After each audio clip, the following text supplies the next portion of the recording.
Selamat pagi Bapak, Ibu, dan Saudara yang terkasih. Kembali kita berjumpa dalam Resapi pada hari ini.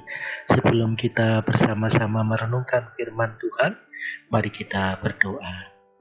Ya Tuhan, Allah Bapa kami yang makasih, kami bersyukur untuk penyertaan-Mu, kesetiaan cinta kasih-Mu yang memelihara hidup kami.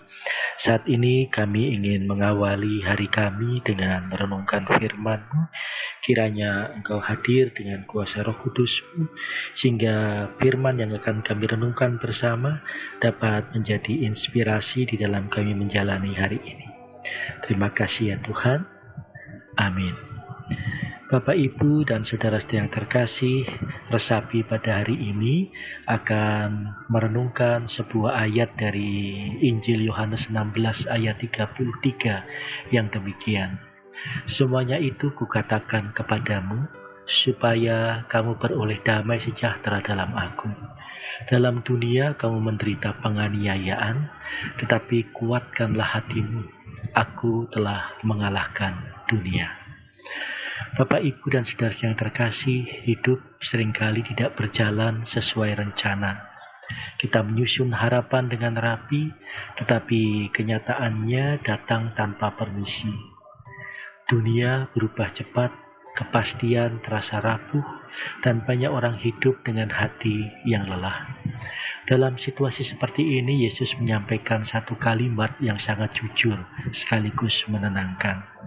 Semuanya itu kukatakan kepadamu, supaya kamu beroleh damai sejahtera dalam aku.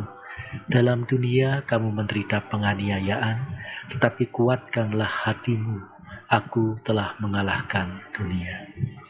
Yesus tidak menutup-nutupi kenyataan hidup. Yesus tidak pernah berkata bahwa dunia akan selalu ramah dan hidup akan selalu mudah. Justru Yesus mengatakan dengan jelas, dalam dunia kamu akan menghadapi kesesakan. Ketidakpastian bukan tanda kita kurang beriman. Ketidakpastian adalah bagian dari hidup di dunia yang belum sempurna. Namun perhatikan bagian pertama dari ayat tadi, supaya kamu beroleh damai sejahtera dalam aku. Damai sejahtera Yesus tawarkan bukan berasal dari keadaan yang stabil, melainkan dari hubungan yang erat dengannya. Damai itu dalam aku, bukan dalam dunia. Artinya sebagai orang Kristen, kita tidak hidup dengan mengandalkan kepastian situasi, tapi dengan kepercayaan kepada pribadi. Dunia boleh berubah, rencana bisa runtuh, masa depan terasa kabur, tapi Kristus tetap sama. Yesus selalu berkata, kuatkanlah hatimu. Ini bukan perintah untuk berpura kuat, melainkan ajakan untuk berani berharap. Kekuatan hati orang percaya bukan karena ia tidak takut, tetapi karena ia tahu bahwa ketakutan bukan akhir dari cerita. Dan Yesus menutup dengan deklarasi yang luar biasa. Aku telah mengalahkan dunia. Bukan akan, tetapi telah. Artinya, sebelum kita menghadapi krisis hari ini, kemenangan Kristus sudah lebih dulu terjadi. Kita mungkin masih berjalan di tengah badai, tapi badai itu tidak punya kata terakhir. Bapak, Ibu, dan Saudara yang terkasih, di tengah ketidakpastian hidup, iman Kristen mengajak kita untuk tetap melangkah. Bukan dengan mata yang terpaku pada ancaman, tapi dengan hati yang berpaut pada Kristus. Kita belajar hidup hari demi hari, setia dalam hal kecil, dan percaya bahwa Tuhan bekerja bahkan ketika kita tidak melihat hasilnya. Hari ini mungkin kita belum tahu apa yang akan terjadi besok. Tapi melalui Injil Yohanes 16 ayat 33, Yesus mengingatkan kita, damainya cukup, kehadirannya nyata, dan kemenangannya pasti. Di tengah dunia yang tidak pasti, kita hidup aman di dalam Kristus.